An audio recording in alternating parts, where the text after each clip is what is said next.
ಈ ಠಾಣೆ ಚಿತ್ರ ನನಗೆ ಹೇಗೆ ಭಗತ್ ರಾಜ್ ಅವರು ಕಾಂಟ್ಯಾಕ್ಟ್ ಮಾಡಿದ್ರು ಅಂತಂದರೆ, ಬಯಲು ಸೀಮೆ ಅಂತ ಈ 2 ವರ್ಷದ ಹಿಂದೆ ನಂದೊಂದು ಮೂವಿ ರಿಲೀಸ್ ಆಗಿತ್ತು. ಸೊ ಅದರ ಒಂದು ನನ್ನ ವರ್ಕ್ ನೋಡಿ ಭಗತ್ ರಾಜ್ ಅವರು ನನ್ನ ಕಾಂಟ್ಯಾಕ್ಟ್ ಮಾಡಿ ಈ ಥರ ಇದೆ ಅಂತ ಹೇಳಿದ್ರು. ಸೊ ನನಗೂ ಇದೊಂದು ಇನ್ನೊಂದು ಬೇರೆಯೇ ಅಟೆಂಪ್ಟ್ ಮಾಡೋಕ್ಕೆ ನನಗೊಂದು ಚಾನ್ಸ್ ಸಿಗುತ್ತೆ ಅಂದ್ಕೊಂಡೆ. ಬಿಕಾಸ್ ಇದಕ್ಕೆ ಮುಂಚೆ ಕನಸು ಮಾರಾಟಕ್ಕಿದೆ ಅನ್ನೋದು ಕಂಪ್ಲೀಟು ಆ ಕಡೆ ಮಂಗಳೂರು ಉಜಿರೆ ಈ ಸೈಡು ಆ ಒಂದು ಫ್ಲೇವರಲ್ಲಿ ಬಂದಂಥದ್ದು. ನೆಕ್ಸ್ಟ್ 6 to 6 ಮೂವಿ ಮಾಡಿದ್ದೆ, ಅದು ಕಂಪ್ಲೀಟ್ ಮಲೆನಾಡು ಆ ಶೈಲಿಯಲ್ಲಿ ಬಂದಂಥದ್ದು. ನೆಕ್ಸ್ಟ್ ಬಯಲು ಸೀಮೆ ಕಂಪ್ಲೀಟ್ ಉತ್ತರ ಕರ್ನಾಟಕ ಒಂದು ರಾ ಕಂಟೆಂಟು. ಅದಾದಮೇಲೆ ಇದು ಠಾಣೆ ಕಂಪ್ಲೀಟ್ಲಿ ಒಂದು ಮಾಸ್ ಮೂವಿ. ಸೊ ಇದರಲ್ಲಿ ನನಗೆ ಆ್ಯಕ್ಚುಲಿ ಹಾಡುಗಳು 2 ಹಾಡುಗಳಿದೆ.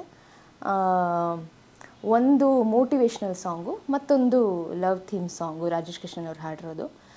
ಸೊ ಇದರಲ್ಲಿ ಹಾಡಿನ ಜೊತೆಗೆ ಬ್ಯಾಕ್ಗ್ರೌಂಡ್ ಸ್ಕೋರ್ ಮಾಡೋದಕ್ಕೆ ತುಂಬ ಸ್ಕೋಪ್ ಇತ್ತು.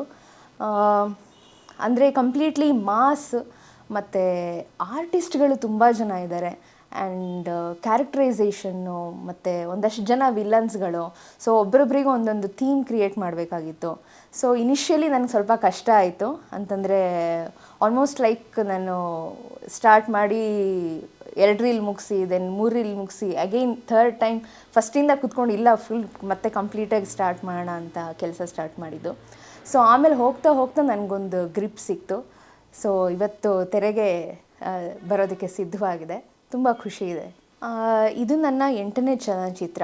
ಆಲ್ಮೋಸ್ಟ್ ನಾನು ಯಾವ ಮೂವಿಗೆ ಸಾಂಗ್ಸ್ ಮಾಡಿದ್ದೀನೋ ಎಲ್ಲ ಮೂವಿಗೂ ಬ್ಯಾಕ್ಗ್ರೌಂಡ್ ಸ್ಕೋರ್ ಕೂಡ ನಾನೇ ಮಾಡಿರೋದು. ಆ್ಯಂಡ್ ಹಲವಾರು ಧಾರಾವಾಹಿಗಳಿಗೆ ಕೂಡ ನಾನು ಲೈಕ್ ಒಂದು 300 ಬಿಟ್ಸ್ 600 ಬಿಟ್ಸ್ ಆ ಥರ ಎಲ್ಲ ಮಾಡಿ ಅಭ್ಯಾಸ ಇತ್ತು.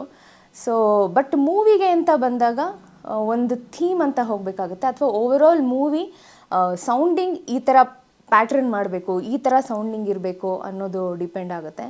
ಆ್ಯಂಡ್ ಸಾಂಗ್ ಕಂಪೋಸ್ ಮಾಡೋದೊಂದು, ಅದಕ್ಕೆ ಬ್ಯಾಕಿಂಗ್ಸ್ ಅಥವಾ ಅಂದರೆ ಟೆಕ್ನಿಕಲಿ ನಮಗೆ ಕೆಲವೊಂದಷ್ಟು ವಿಷಯ ಗೊತ್ತಿದ್ದಾಗ ಮಾತ್ರ ನಾವು ವರ್ಕ್ ಮಾಡೋದಕ್ಕೆ ಸಾಧ್ಯ. ಇಲ್ಲಾಂದರೆ ಎಲ್ಲದಕ್ಕೂ ಲೈಕ್ ಟೆಕ್ನಿಷಿಯನ್ಸ್ ಮೇಲೆ ಡಿಪೆಂಡ್ ಆಗೋದು ಕಷ್ಟ. ಕೆಲಸ ನಮಗೆ ಕಂಪ್ಲೀಟಾಗಿ ಗೊತ್ತಿತ್ತು ಅಂದರೆ ಪಿನ್ ಟು ಪಿನ್ ಕೂತ್ಕೊಂಡು ವರ್ಕ್ ಮಾಡ್ಬೋದು. ಲೈಕ್ ಬ್ಯಾಕ್ಗ್ರೌಂಡ್ ಸ್ಕೋರ್ನಲ್ಲೂ ಅಷ್ಟೇ ಎಲ್ಲ ಥರವಾದ ಇವಾಗ ಲವ್ ಥೀಮ್ ಮತ್ತು ಹೊಡೆದಾಟ ಬಡ್ದಾಟ ಎಲ್ಲ ಸೀಕ್ವೆನ್ಸ್ಗೂ ಮಾಡೋ ಒಂದು ಲೈಕ್ ಅಂದರೆ ಮುಂಚೆಯಿಂದನೂ ನನಗೆ ಅದೊಂದು ಕಾನ್ಫಿಡೆನ್ಸು. ಆ್ಯಕ್ಚುಲಿ ನನ್ನ ಸಿಂಗಿಂಗಿಂತ ಮ್ಯೂಸಿಕ್ ಡೈರೆಕ್ಷನ್ ಮೇಲೆ ಯಾಕೋ ಒಂದು ಪಟ್ಟು ಜಾಸ್ತಿನೇ ಕಾನ್ಫಿಡೆನ್ಸ್ ಅಂತ ಹೇಳ್ಬೋದು. ಆ ಕಾನ್ಫಿಡೆನ್ಸಿಂದನೇ ಇಲ್ಲಿವರೆಗೂ ತೊಗೊಂಡು ಬಂದಿದೆ. ನಾನು ಆ್ಯಕ್ಚುಲಿ ನಾನು ಕಂಪೋಸಿಂಗ್ ಮಾಡೋದಕ್ಕೆ ಸಾಕಪ್ಪ ಒಂದಿಷ್ಟು ಏನೋ ಸೆಟಪ್ ಮಾಡ್ಕೊಳ್ಳೋಣ ಅಂತ ಮಾಡ್ಕೊಂಡಿದ್ದು. ಅದು ಹೋಗ್ತಾ ಹೋಗ್ತಾ ಹೋಗ್ತಾ ಲಾಕ್ಡೌನ್ ಟೈಮಲ್ಲಿ ಒಂದಷ್ಟು ವೆಬ್ ಸೀರೀಸ್ಗಳು ಮಾಡೋಕ್ಕೆ ಶುರು ಮಾಡಿದೆ ಬ್ಯಾಕ್ಗ್ರೌಂಡ್ ಸ್ಕೋರು. ಅದಾದಮೇಲೆ ಸೀರಿಯಲ್ ಬ್ಯಾಕ್ಗ್ರೌಂಡ್ ಸ್ಕೋರ್ ಮಾಡೋಕ್ಕೆ ಶುರು ಮಾಡಿದೆ. ಮತ್ತು ಒಂದಷ್ಟು ಆಲ್ಬಮ್ಸ್ ಮಾಡೋಕ್ಕೆ ಶುರು ಮಾಡಿದೆ. ಅಂದರೆ ಫಸ್ಟ್ ಟೈಮು ನಾನು ಒಂದು ಕೀಬೋರ್ಡ್ ಎತ್ಕೊಂಡು ಹೋಗಿ ಸ್ಟುಡಿಯೋಗೆ ಹೋಗಿ ಅಲ್ಲಿ ನುಡಿಸಿ ಅದು ಟ್ಯೂನ್ ಮಾಡಿ ಅದನ್ನು ಕಳಿಸಿ ಮತ್ತೆ ಅದು ಓಕೆ ಆಗಿಲ್ಲ ಅಂದರೆ ಮತ್ತೆ ಕೀಬೋರ್ಡ್ ಎತ್ಕೊಂಡು ಹೋಗಿ ಸ್ಟುಡಿಯೋಗೆ ಹೋಗು ರೆಕಾರ್ಡ್ ಮಾಡು, ಹಿಂಗಾಗ್ತಿತ್ತು. ನನಗೆ ಕಂಪೋಸಿಂಗ್ ನೆಕ್ಸ್ಟ್ ಲೆವೆಲ್ಗೆ ಹೋದಾಗ ಓಕೆ ಒಂದು ಕಂಪೋಸಿಂಗ್ ಮಾಡಿ ಡೈರೆಕ್ಟ್ರಿಗೆ ಕಳಿಸೋಷ್ಟು ಸೆಟಪ್ ಮಾಡಿಕೊಂಡ್ರೆ ಸಾಕು ಅಂತ ಅಂದ್ಕೊಂಡೆ. ದೆನ್ ಕೆಲಸ ಮಾಡ್ತಾ ಮಾಡ್ತಾ ಮಾಡ್ತಾ ಇವಾಗ ನನ್ನದೇ ಆದ ಒಂದು ಓನ್ ಸ್ಟುಡಿಯೋ ಮಾಡ್ಕೊಂಡಿದ್ದೀನಿ. ಮುಂಚೆ ಮನೆಯಲ್ಲೇ ಒಂದು ರೂಮ್ನಲ್ಲಿ ಮಾಡ್ಕೊಂಡಿದ್ದೆ. ಈಗ 2 years ಆಯಿತು ಪ್ರೊಫೆಷ್ನಲಾಗಿ ಒಂದು ಸ್ಟುಡಿಯೋ ಮಾಡ್ಕೊಂಡಿದ್ದೀನಿ. ಸೊ ನೋಡಬೇಕು, ವರ್ಕ್ ಆಗ್ತಾ ಆಗ್ತದೆ, ಎಕ್ಸ್ಪೀರಿಯನ್ಸ್ ಹಾಗೆ ಹೋಗುತ್ತೆ. ಫಸ್ಟು ಮೋಟಿವೇಶ್ನಲ್ ಸಾಂಗ್ ಮಾಡಿದಾಗ ಲೈಕ್ ಅದನ್ನು ಅಂದರೆ ಮಕ್ಕಳ ಕೈಯಲ್ಲಿ ಹಾಡಿಸೋಕ್ಕೆ ಅದು ಐಡಿಯಾ ಇರಲಿಲ್ಲ. ಬಟ್ ಸಾಹಿತ್ಯ ಬಂದಾಗ ಅದರ ಸಾಹಿತ್ಯ ನನ್ನ ಫ್ರೆಂಡ್ ರೆಮೋ, ನಿಮ್ಮೆಲ್ರಿಗೂ ಗೊತ್ತಿರಬೇಕು, ಮಜಾ ಟಾಕೀಸ್ ರೆಮೋ ಅವ್ರು ಬರೆದಿರೋದು. ಸೊ ಆ ಸಾಹಿತ್ಯ ಬಂದಾಗ ಇದು ಯಾಕೆ ಮಕ್ಕಳು ಹಾಡಿದ್ರೆ ಅಂದರೆ ಇನ್ನೊಂದು ಸ್ವಲ್ಪ ರೀಚ್ ಆಗುತ್ತೆ, ಆ ಸಾಹಿತ್ಯ ಕೇಳೋರು ಇನ್ನೊಂದು ಸ್ವಲ್ಪ ಇಂಟ್ರೆಸ್ಟಿಂದ ಕೇಳ್ತಾರೆ ಅನ್ನೋದು ಅನ್ನಿಸ್ತು. ಸೊ ಹಾಗಾಗಿ ಜ್ಞಾನ ಮತ್ತು ಒಂದು 5 ಜನ ಮಕ್ಕಳ ಹತ್ರ ಅದನ್ನು ಹಾಡಿಸಿದ್ವಿ.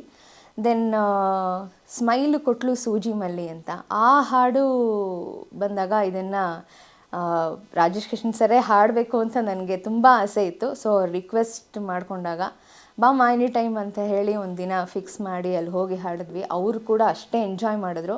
ಇದಕ್ಕೆ ಲಕ್ಷ್ಮೀ ರಮೇಶ್ ಅಂತ ಸಾಹಿತ್ಯ ಬರೆದಿರೋದು. ಇದಕ್ಕೆ ಮುಂಚೆ ಧಮಾಕ ಮೂವಿನಲ್ಲಿ ಅವರ ಡೈರೆಕ್ಷನಲ್ಲಿ ನಾನು ಹಾಡಿದೆ. ನಾನು ಹೋಗೋಕ್ಕೂ ಮೊದಲು ಒಂದು ಮಾತು ಹೇಳನೆ, ಇದರ ಸಾಹಿತ್ಯ ಕೂಡ ಅವರೇ. ಸೊ ಅವರದೇ ಸಾಹಿತ್ಯ ಈ ಹಾಡಿಗೂ. ಸೊ ಎಲ್ಲರೂ ಇಷ್ಟಪಡ್ತಿದ್ದಾರೆ. ನೋಡಬೇಕು ಇನ್ನು ಯಾವ ಮಟ್ಟಕ್ಕೆ ರೀಚ್ ಆಗುತ್ತೆ ಅಂತ. ಸಿನಿಮಾ ತುಂಬ ಚೆನ್ನಾಗಿ ಮೂಡಿ ಬಂದಿದೆ. ಎಸ್ಪೆಷಲಿ ಟೆಕ್ನಿಷಿಯನ್ಸ್ ವರ್ಕ್ ಎಲ್ರದ್ದು ತುಂಬ ಚೆನ್ನಾಗಿ ಬಂದಿದೆ. ಆ್ಯಂಡ್ ಮೆಸೇಜ್ ಏನು ಹೇಳಬೇಕು ಅಂತ ಹೊರಟಿದ್ದಾರೆ ಅಂದರೆ, ಲೈಕ್ ಒಂದು ಸ್ಲಮ್ನಲ್ಲಿ ವಾಸವಾಗಿರುವಂಥ ಒಬ್ಬ ಪ್ರವೀಣ್ ಅನ್ನೋ ಕ್ಯಾರೆಕ್ಟ್ರು, ಕಾಳಿ ಅನ್ನೋ ಕ್ಯಾರೆಕ್ಟ್ರು.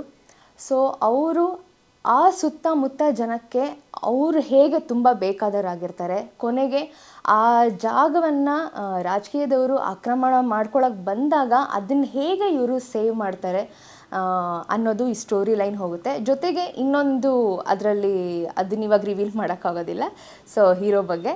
ಸೊ ಇದು ಮತ್ತು ಠಾಣೆ ಸುತ್ತಮುತ್ತ ಹೇಗೆ ಒಂದು ಸ್ಟೋರಿ ನರೇಟ್ ಆಗ್ತಾ ಹೋಗುತ್ತೆ ಅನ್ನೋದೇ ಈ ಸಬ್ಜೆಕ್ಟು.